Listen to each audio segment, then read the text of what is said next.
we all come into parenting with this template that can range from, oh, I had the best childhood and I just want to provide my kids the same thing, to, there are things I liked and there are some things I didn't like. So I want to do the good things and not do the other things. Or okay, I had an awful childhood. I am so angry at what happened to me, or just I don't even want to go back there and I'm going to do the opposite. But what happens is most of us just do that, whichever version of what I just said, without really consciously exploring what is driving our behavior.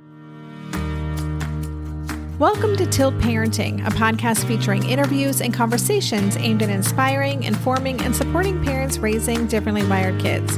I'm your host, Debbie Reber, and this week I'm excited to have as my guest Dr. Dan Peters, a licensed psychologist, author, co-founder, and executive director of the Summit Center, and the co-founder of the Parent Footprint Awareness Training.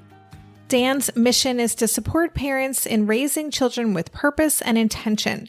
So in today's conversation, we're going to explore just what that means, what it looks like, and how we can do the work on ourselves that can benefit our children and the family dynamic. We'll also take a deep look at Dan's Parent Footprint Awareness Training, which is a unique virtual online experience that supports parents in guiding our child's future by becoming aware of our own parenting beliefs. I had a chance to go through the program already, and it was very powerful. And for me, it very quickly resulted in some game-changing aha moments. And because it's very customized, it's kind of like getting a chance to sit down one-on-one with Dr. Dan. So I'm really excited to share it with you today. And as you'll hear from our chat, there's a really close synergy and alignment in Dr. Dan's philosophy and approach with my mission here at Tilt Parenting. So I have a hunch you'll find him just as inspiring as I do. So here's my conversation with Dr. Dan Peters. Hey, Dan, welcome to the podcast. Thank you very much, Debbie. I'm happy to be here with you. Well, I'm looking forward to this. We're kind of swapping podcasts here. I had the pleasure of guesting on your podcast, and we had such a fantastic conversation. I got off that call just feeling really motivated and inspired. And so I'm just thrilled to bring you back and share you with my audience in the same way. I felt the same way, and I have been looking forward to this conversation.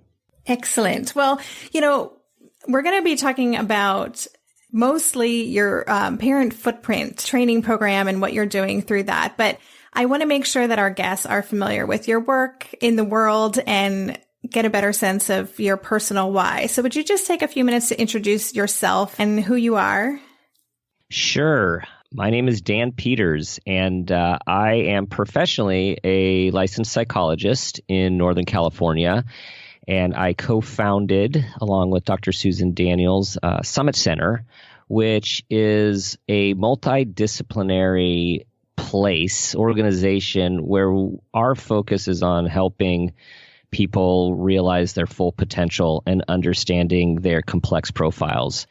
And when I think about my why, is I have just always been driven to see the best in people and help people become their best. And with our population of differently wired people, as you know well, there's so many complexities, and our world seems to be filled with focusing on what's wrong and pathology.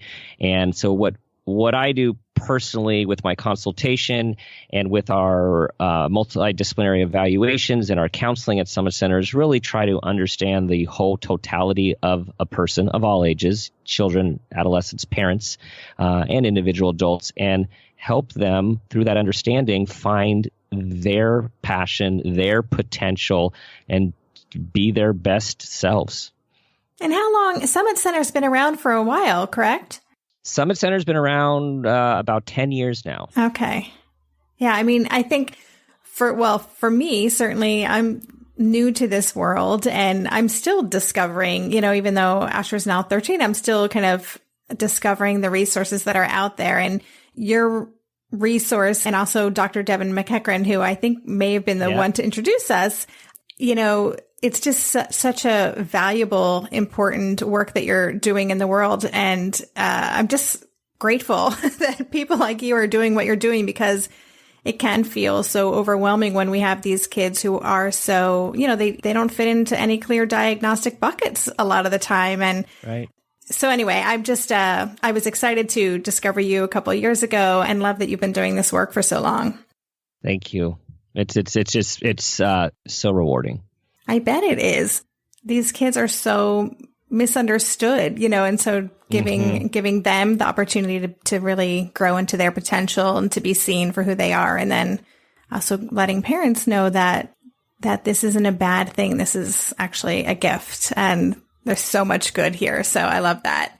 So I want to talk about Parent Footprint. So that's the name of your podcast. It's the name of a website and training program that you're now doing, which I actually had the chance to go through. But can you tell us, before we get into the nitty gritty of how parents can interact with that, I want to understand your big picture vision when you started developing Parent Footprint. So could you tell us that and explain broadly what it is? Yes. So the whole idea of Parent Footprint, and I need to give credit to my business partner, Paymon, who came up and shared this concept with me of that we are all leaving footprints on our children. And how can we consciously and intentionally choose the footprint that we want to leave on our children and our grandchildren? And when he told me about this concept and his book that he was writing and is in completion stage,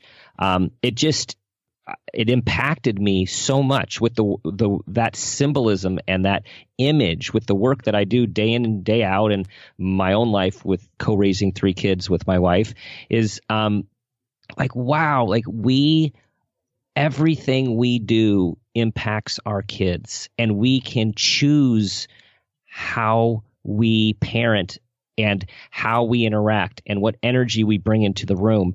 However, what is so key about this is it is about us being mindful of who we are, who we are in our lives, how we are living our lives, how we are impacted by our parents, our caretakers, how we were raised, our experiences. And these days, there's so many good books like yours. There's lots of great podcasts out there. There's lots of great webinars. And parents, it seems more and more, we're worried about our kids. Things are getting more complex. And we're especially with our high need, high intensity, special needs kids, even more so with the stress and worry that we have for them and their future. Everyone's often, I feel, looking for a tool. And the biggest tool is who we are and how we interact with them on a daily basis, which is what you and I also talked about on our podcast that we had together recently.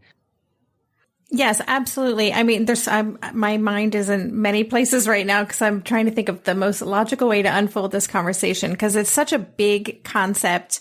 Yeah. And it's so, personally, it feels so connected to really everything that I'm trying to share through Tilt in terms of how we as parents are experiencing this has to do with the work we need to do on ourselves. And then when we take the time to do that work, it changes everything, not just for us, but for our kids, for our family, and then ultimately for society. It's big. It's a big idea. And I think that's what I loved so much when I started to dive into this, is that you are taking a huge step back and you're saying, the mission statement is to make the world a more compassionate and loving place, one parent and one child at a time. I mean, that is a big idea. Oh, you just gave me the chills when you said that. Yeah, it's huge, because it goes all the way to all of the really sad and awful stuff that happens to children who become adults, right? It happens to people can be loved and people can be mistreated and abused. And people can be raised in households where there's calm and there's relative calm, at least, and people problem solving and managing their anger. And people can be raised in households where people are screaming and yelling and hitting. And those stick with us and inform us. And this is where we need to be, not only in our own homes as parents, but thinking about our world and how we can create a more loving and compassionate world, because it starts in the home. Mm-hmm. Absolutely. And it starts at such a young age too. I think so often it's when things start getting really challenging that we start getting more diving into this work. But the earlier that we can set this as our goal for our family and that this is a value for our family, then that's just how our kids grow up, knowing and feeling that sense of belonging, and that sense of compassion is just part of their, I guess, core values.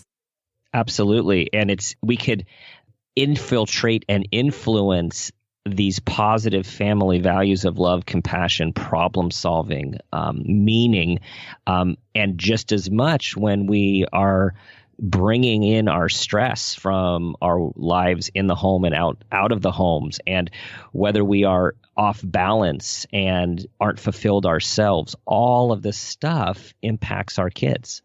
Yeah. Yeah, that's actually, a chapter that I have in my book is recognize how your energy affects your child. And, for me personally, when I had that aha moment, I wrote about a time when I just was in the right space and was able to respond to a difficult situation in a completely different way. And what I saw happen as a result, almost instantaneously, I was like, oh my, this is powerful stuff, and yeah, I was like, oh my gosh, I actually had that moment of like, I can control what happens in here if I can just stay in this place all the time, which obviously isn't realistic, but it was just a powerful reminder that the energy piece is really huge in terms of what's happening and how our kids then feel in their everyday life. Absolutely. And I'm even thinking of a lot of, your community, our community members who have really sensitive kids. So we want to believe that we can control what we show our kids. And if we don't show them that we're mad or worried or scared, they won't know it if we're not really explicit about it. But all kids, but particularly the more sensitive kids, they pick up on how we feel when we walk into the room and walk in the door. And I'll never forget with our oldest, and I know Asher does, the same thing with you, is sort of like, Dad, what's wrong? And it's like, they were able to say that to me when I wasn't even consciously processing that I was dealing with something that was wrong, right? I was trying to compartmentalize it, or I was transitioning, and, oh no, nothing's wrong. No, what's wrong? And then first of all, so they pick up on it. And secondly, if we say, no, everything's fine, when they know it's not, that has implications as well, because they trust us to help them interpret what's the reality and what's real, right? To give them that sense of safety and trust. And so I think our kids really propel us and compel us to be in touch with ourselves and be honest and authentic with them in an age-appropriate way, of course. Yeah, and that is not necessarily something that a lot of parents want to embrace, right? Sometimes they're not dealing with their own emotions, and now they've got this child who's forcing their hand, and now suddenly they have to, or, they're being guided to examine things that they'd rather not deal with. So it's kind of interesting. I mean, I guess it's that idea that our kids are our best teachers. We say that all the time, but it is so true, because we can't really get anything past these differently wired kids. They're pretty highly attuned to what's going on. Right. And some of them can have high emotional and social intelligence and can express it in a really empathic, compassionate way. And we know other kids just get overwhelmed and melt down because of the energy. And we sit there like, I don't know what triggered this. What's happening? But these kids are just overwhelmed with the energy that they are absorbing from us. Yeah. Yeah. It's so interesting. I homeschool my child, so we spend a lot of time together. And sometimes we just have days that go off the rails. And my husband will come home and I'll be like, oh my God, today was really tough. This happened and everything was difficult or a battle or whatever. And then Darren will say, well, remember, you've got this, and this going on. I'll be like, oh yeah, it invariably. Yeah. And then of course, for me, then I go through a little beating myself up phase, because I I feel like it's my fault in some ways. Like, I'm the one who steered us off track here. And yeah, I know that the self-blame isn't worth spending much time on, but it can be complicated to feel like your energetic state can have so much influence over what's happening. Yes. Yeah. A lot of pressure. A lot of pressure. We'll be right back after this quick break. Maybe I've watched too many seasons of The Amazing Race, but every time I have to go somewhere on the subway, I treat it like a competition. It's all about making the right gut decisions about which route will get me there the fastest. Sometimes those decisions get me where I'm going early, and other times my gambles don't really pay off. Probiotics can't help with most gut decisions, but if your gut needs a little support, Ritual has your back. Their Synbiotic Plus, a 3-in-1 supplement, has clinically studied prebiotics, probiotics, and a postbiotic to support a balanced gut microbiome. I've been using Synbiotic Plus for about 6 months now, and it's become a core part of my morning routine.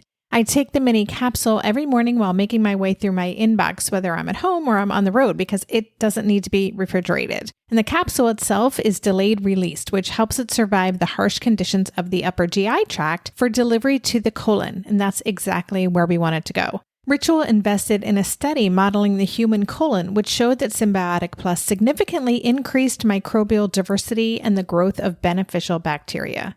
There's no more shame in your gut game. Synbiotic Plus and Ritual are here to celebrate, not hide your insides.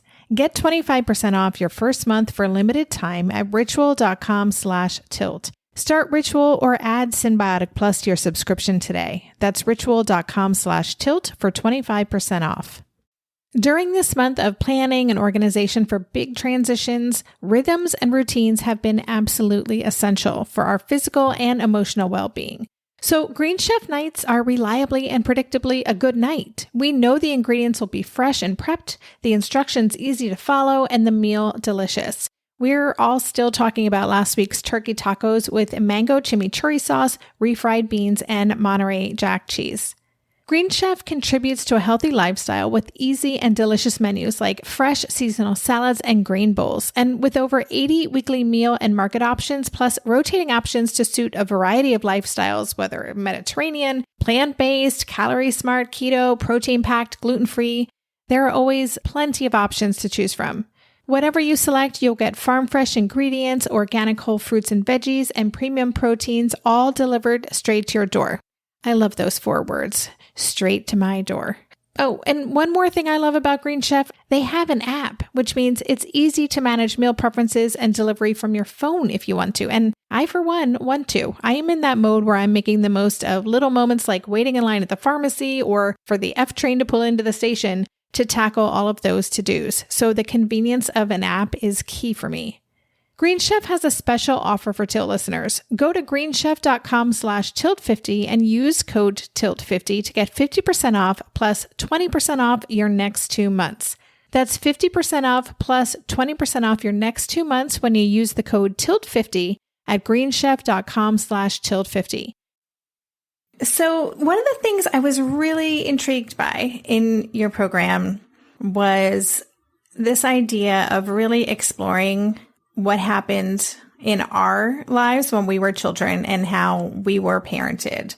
That to me is just something that people don't talk about, or they may think about it in passing, like, oh yeah, well, I grew up in a really strict house, so we're doing this. It's on this very cursory level. And the questions that you ask people to think about, they're, I guess, designed to, and they do bring up things because you need to explore these things. Can you talk more about why that is such an important thing for us to examine? We are unconsciously, semi-consciously, and consciously acting and informed by our past. There's no way around it. And even when we don't want it to be true, that's just how us human beings are wired. So first of all, what is normal to us is what we've experienced. And it could be a good normal or a not so good normal. And our body and mind and energy and visceral reactions are conditioned based on how we were raised and experiences we've had in the home and out in the world. And so we all come into parenting with this template that can range from, oh, I had the best childhood and I just want to provide my kids the same thing, to, there are things I liked and there are some things I didn't like. So I want to do the good things and not do the other things. Or okay, I had an awful childhood. I am so angry at what happened to me, or just I don't even want to go back there, and I'm going to do the opposite. But what happens is most of us just do that, whichever version of what I just said, without really consciously exploring what is driving our behavior. And the other thing that we do often is we come up with different reasons than maybe the real reasons for why we do something. For example, everything has to be really neat because I grew up in a chaotic household, so everything is going to be neat and orderly. But maybe it's because I'm also anxious, and I get anxious when I don't have everything in order. So therefore, I need to impose that on my kids for me, but I'm saying it's actually for them. Just as an example. So looking at where did we come from, which again is not easy to do for many people. And it's how can we go within, and even when it's hard to go within, the number one reason we do difficult things and look at ourselves in a hard way is because the love we have for our kids and what we want for our kids. So even if we can't, if as a parent, it's hard for us to do it for ourselves, the motivation is we can look at ourselves for them because we're trying to do the best job for them and leave the footprint that we want to leave, consciously choose for them. And so doing this deep exploration and really examining our experience and just where our thoughts and ideas and beliefs and behaviors, all those things really stem from. Would you say that is necessary in order to intentionally or consciously parent our kids? I believe it's necessary. Where I would say is to look back in a at least semi deeper dive, I think is necessary to inform what we want for our kids. I will say it's hard. It can be really hard to do depending on one's upbringing. And I don't want to say you have to spend a ton of time and take a really deep dive on this and turn yourself inside out.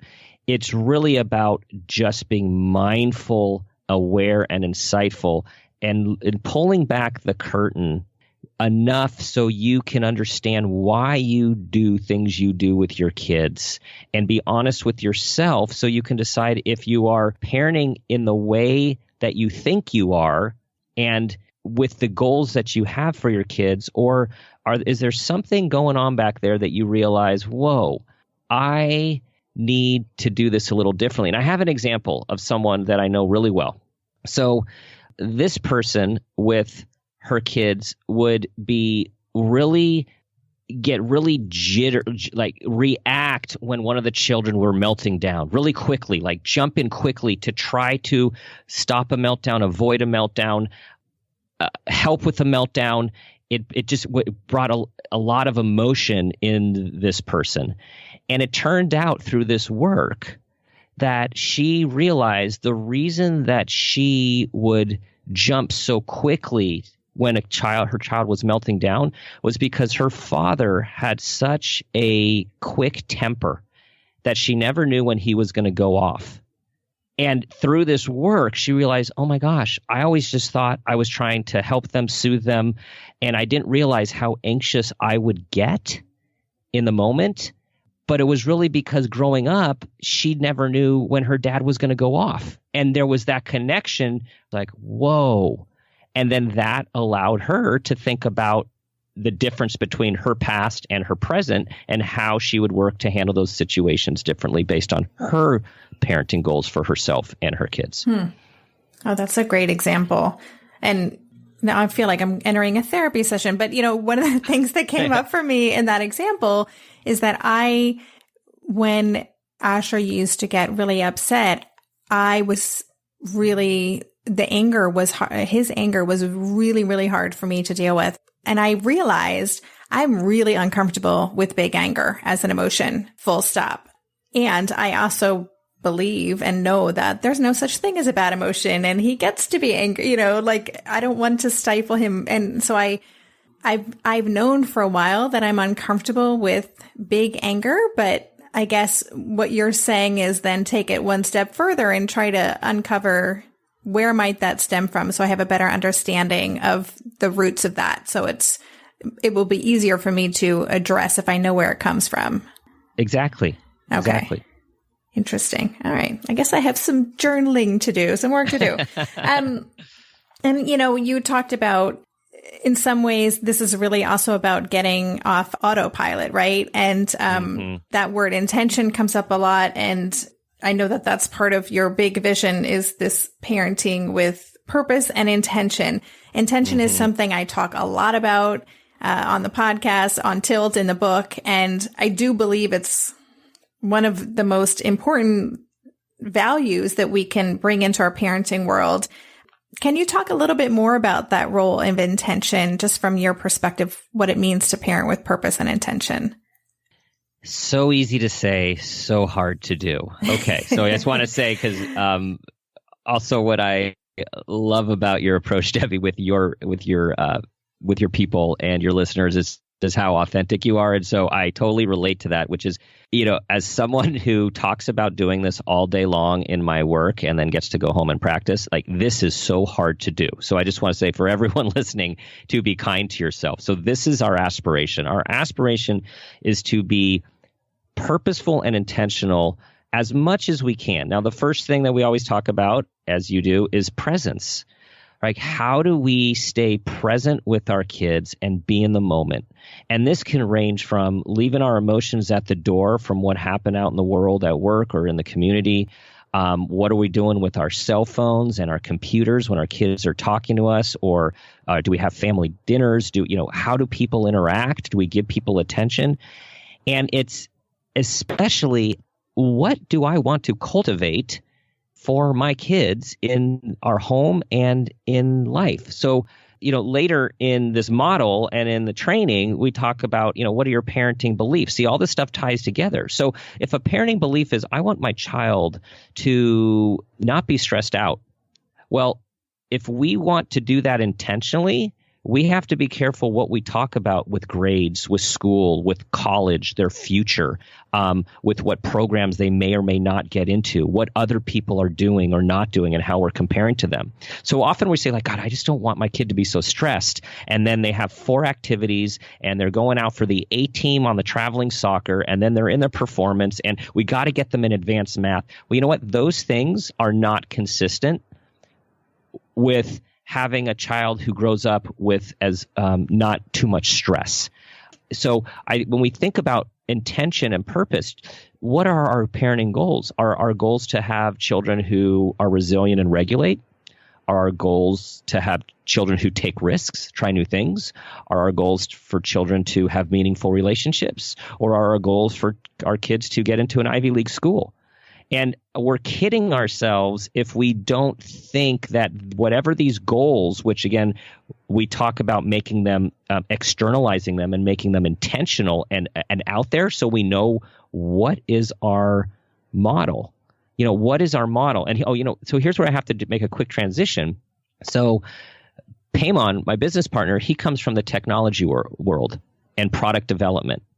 And so he, in his career, has done all this consulting on businesses and developing products in technology, which is how we ended up with a technology product. However, the idea was, he came to in his life, because we share this passion for parenting, that's how we came together, is, wait a second, he realized with his kids, he's like, I spend all this time helping big companies carry out a business plan, a strategic plan to meet their goals.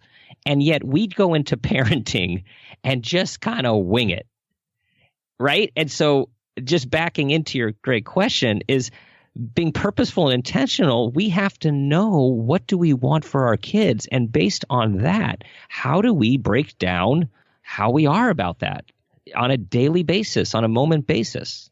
And I think that's something that so many of us just don't talk about, or we assume, we might be on the same page with our partner, it might be more generic, like we just want our kids to be fulfilled and have whatever option they want available to them, but many of us don't take the time to regularly kind of zoom out, look at the big picture and really think, what are our values? What are our values around who we are as a family and what we hope to instill in our child so that they can be successful, self-actualized adults. We don't really often take the time to do that.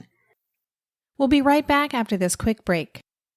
Hey there, it's Debbie. I love making this show and sharing conversations about how to support our awesome neurodivergent kids. I've seen how even one little insight from an interview can spark a big shift in daily life. But I know that raising complex kids can be messy and lonely. And just when we think we figured it out, something comes up that boots us right back to feeling overwhelmed and stuck. That's why I've poured everything into creating a way for parents like us navigating complex parenting journeys to join together and chart a path that feels positive, hopeful, and doable. It's the brand new Differently Wired Club experience. In the club, you'll get personal support from me and other seasoned parent coaches, 6 live calls every month where you can connect and get your personal questions answered, the opportunity to learn directly from authors and experts like I have on this show, monthly themes for getting specific and tactical, an exclusive private podcast feed, and the best, most generous community of parents. Seriously, these folks show up for themselves and each other, and that right there is really everything. Because it's a daily reminder that we're not alone. Our kids aren't broken, and we have totally got this. The recently rebooted Differently Wired Club is on a brand new platform with its very own iOS and Android app. It is such a great space. However you learn, whatever your style, no matter the ages, genders, and neurodivergent profile of your children, the Differently Wired Club can help you cultivate the positive shifts you're hoping for.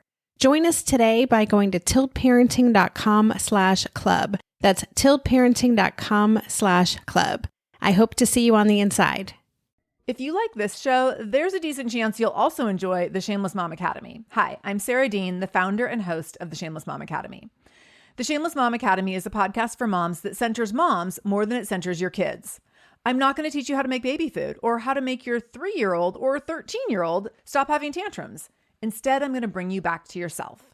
For the last 20 years, I've been helping moms through growth and transformation. Inside the Shameless Mom Academy, I help you identify who you are and who you are becoming. Look, motherhood is hard. It brought me to my knees many times and sometimes still does.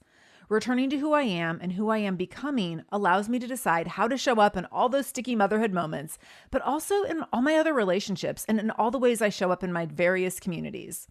So come check out the Shameless Mom Academy wherever you listen to podcasts. I'm willing to bet you'll leave feeling a little inspired and maybe even completely fired up. And you'll probably laugh a few times because I promise we never take ourselves too seriously over here. With 700 episodes to choose from, you're likely going to find something that sparks and speaks to you inside the Shameless Mom Academy.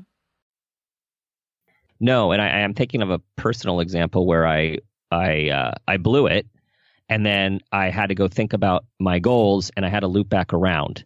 And so this is with one of our high schoolers was having a difficult time in the math and chemistry sciences classes, and we were in the kitchen having this conversation, and this child said, the gender will remain nameless here. This child said, "You don't expect me to get B's, do you?" And my initial response was, "Yes, I do." And this child looked at me with this look on their face that was confused. And I realized it was confused because it was not consistent with the messaging that my wife and I do. And I walked away and I thought about, wait a second, I just talked explicitly about a grade when the grade is not what we focus on. And what I really meant was, I think you could get a B if you apply yourself and work hard. And I really want you to work hard, but I don't care what the end result is if you're trying. That was in the back of my head when I said, yeah, I expect you to get B's. And as I think about it, my wife looked at me. They were both on the other side of the room and looked at me and was like, what are you talking about? So I went back into the bedroom and said, hey, I just want to clarify what I really meant. I didn't mean it that way. And so that was just an example of when it was an oops, but I thought back of what is my goal? Our goal for our kids is that they work hard and apply themselves. It's not about the grade. Mm-hmm.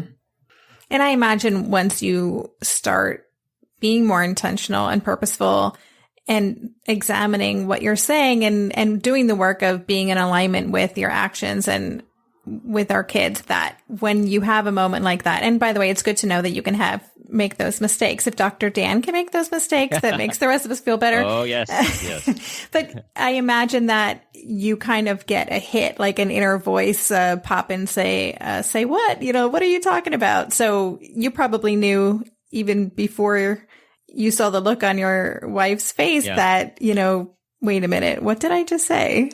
Yeah. And like you, I'm really good at beating myself up when I make a mistake. So that is, just to echo something you said earlier, is like just how to be kind to ourselves when we blow it, because we're going to. Yes. Daily. Many of us. Multiple times daily. Yes. Well, I want to hear, before we jump off this call, I would love if you could just take a few minutes to just talk about the actual training program that you guys have designed, the Parent Footprint Awareness Training that I got to try out. Just explain to listeners how it works, because I found it to be really unique to any sort of online learning experience that I've engaged in the past. I'm glad that you had that experience. So this training, it seems to be different than most. And when we describe it to people, is remember in our generation when you could choose your own mystery, and you read a chapter, and then at the end of the chapter it says, if you want to step into the submarine, go to page 22. If you decide to miss the submarine, and go take the boat, and then you could create your journey. So the whole idea of parent footprint awareness training is what we believe, and what I've found in my work and using lots of resources of leading parenting experts, is that our awareness of who we are, what we're about, and what we want for our kids is key to raising a, quote, successful child, a healthy child, a happy child, however we define that. So we talk about our goal is to have our own vision of successful parenting, whatever that is for us, which is based on what we want. Now, we broke it down into different modules, and the idea is, how do we digitize, automate with still an authentic experience? So for people who don't have the time, don't have the money, don't have logistically the ability to sit down with someone and have a conversation that is targeted towards parenting, which so many people are, working on their parenting, we wanted to create something using modern technology where we could emulate sitting down with me doing the work that I do, where I ask some key questions as part of a training module, which I'll talk about in a second. And then based on a key question, you push A, B, or C based on which answer resonates with you. Based on that answer, you get an individualized video. Like, I feel great all the time. I feel great most of the time. I rarely feel good. That's just an example. I felt loved most of the time. I felt loved some of the time. I rarely felt loved. These are just some examples of questions. You press a button, and then there'll be a video that loads from me responding to your response. And so, different than a webinar, different than listening to a training, it's designed to be interactive. So you feel that you are someone, I am responding to you. And the other thing about this training is that you can go back as many times as you want and change your response just to see what the other responses are, and or as you are evolving, growing, working on yourself, you will have different responses to the questions over time. So this is an evolving program for you to grow. The modules are designed, many of them we've talked about. The first one is called You, and it's really looking about who you are, how you feel in the world, your connections, taking an inventory of yourself. The second one is about love. How are we loved? What's our experience of love? How do we show love? How do we get love for ourselves, for our kids? Then acceptance is module number 3. Do we accept where we came from? Do we accept who we are? How do we accept our kids? Then we get into energy, which you've talked about as well. What energy do we bring into the room? Are we aware of our energy? Where does it come from?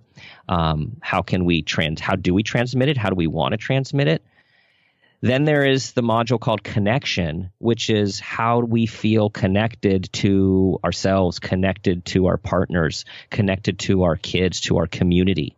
Huge part of our well-being. And then we move into beliefs, our parenting beliefs, which I alluded to before, which is, what are your parenting beliefs? What do you want for your kids? What drives them? And now you're thinking about your strategic plan, which takes you to the last module, with is action. How do we move into action? Right? So now we're trying to create a plan based on the insights and awarenesses you've had. How do we move into action? So that's the main bulk of the training. And then in the middle, the middle part of the training, I ask questions for you to type down different ahas that you've had, different awarenesses that you've had, and then some goals that you want to have for yourself and for your kids. And then the final part of the training are videos that we call Parenting with Purpose with Dr. Dan, where I give my personal examples of how I use some of these things with some tough situations with my kids, trying to put this into practice. And then also Dr. Dan's favorite tools, where there's videos based on a lot of the tools that I use from parenting experts in my work, and short videos as well. And the last thing I'll say, I'm talking a lot here. The last thing I'll say, it is designed for the modern parent. So the videos are short. These aren't 30-minute videos. These videos are like 3 to 5 to at sometimes 7 minutes, but often they're 3 to 5 minutes. So you can do it anytime, anywhere, and start and stop it, because we're unfortunately all too busy. Mm-hmm, mm-hmm. I do love that it's super accessible. And it is, it's bite size, but even if the video is only 3 to 5 minutes, the videos are so provocative in a way, and that they really, just one short video can already cause a little shift. It's just a little tweak in your awareness, even to just suggest some of these things, which again, so many of us, we're just not taking the time to consider a lot of the questions that you are raising in this. And I think that's, again, what I really just love and admire about the work that you're doing is, I believe that this is the kind of work that can have the biggest influence. We're so busy finding therapies and modifications and accommodations and all these different support systems. Right. So few of us even get support for ourselves, even in terms of parent coaching. But then even fewer of us are doing this kind of work. And I do think it has the potential to outweigh anything else when it comes to the impact it can have on our families. I couldn't agree with you more. And yeah. And I will say, it does take a lot of courage, and it's the courage, again, if we don't want to look at some things, or we don't want to open some things, it's the love for our kids, knowing that how positively impactful it could be for us to do this sort of work on ourselves. Yeah, absolutely. So I want to make sure everyone knows how to find Parent Footprint and connect with you. But before we do, just for listeners who are already feeling kind of sparked by this conversation, and is there one piece of advice or thought that you would encourage them to play with to get this work started today?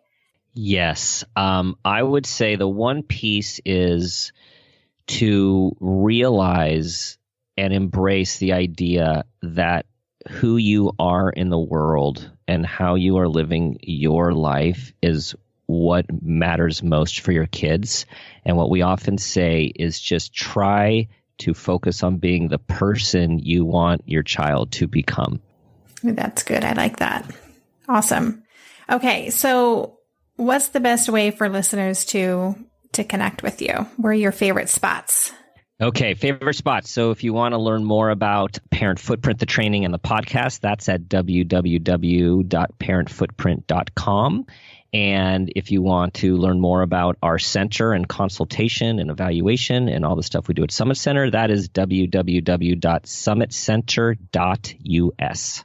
Excellent. And listeners, I will have all of that in the show notes pages, so you can go there and with one click be right where you want to be. So Dan, thank you so much. I enjoyed this conversation as much as our first conversation. And me too. Very interesting. There's so much we could talk about, but I just really, again, appreciate the work you're doing in the world. It's so in alignment with my personal belief system, but also what I'm trying to spread through Tilt. So thank you so much for coming by today.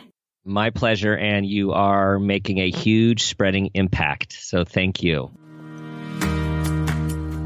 You've been listening to the Tilt Parenting Podcast. For the show notes for this episode, including links to Dr. Dan's website, his parent footprint awareness training, and the other resources we discussed, visit tiltparenting.com/session116. If you like what we're doing at the Tilt Parenting Podcast and you'd like to support us, there are a few easy and meaningful ways you can do this.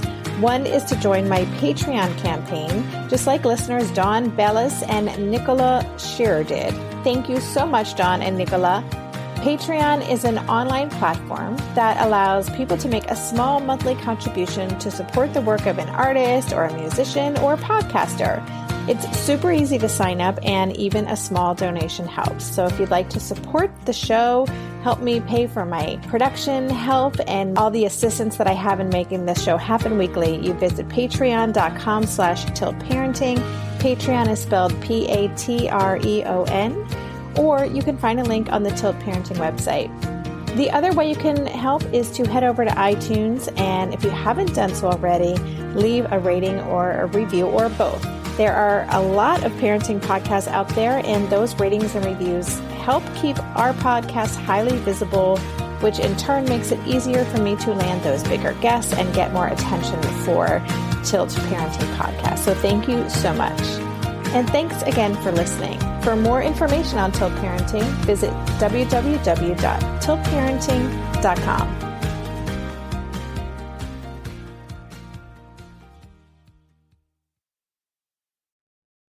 Are you overwhelmed by the things that get in the way of you doing what you want to do? Are you looking for ways to simplify life to better align with your values? Do you want to create space in your schedule so you have room for more of the good stuff? Play, joy, relationships, gratitude, and more? If you answered yes to any of these questions, I invite you to check out Edit Your Life, a podcast to help you edit the unnecessary from your life so you have more room to enjoy the awesome. Through episodes with me, Christine Coe, and a range of super smart, compassionate, and thoughtful guests, you'll come away with big picture insights and practical ways to declutter your home, schedule, and mental space without getting bogged down by perfection. I have always believed that small moments and actions matter tremendously. My goal is to help you find agency and space in your life through doable baby steps that will leave you feeling accomplished instead of overwhelmed. Check out Edit Your Life wherever you enjoy your podcasts.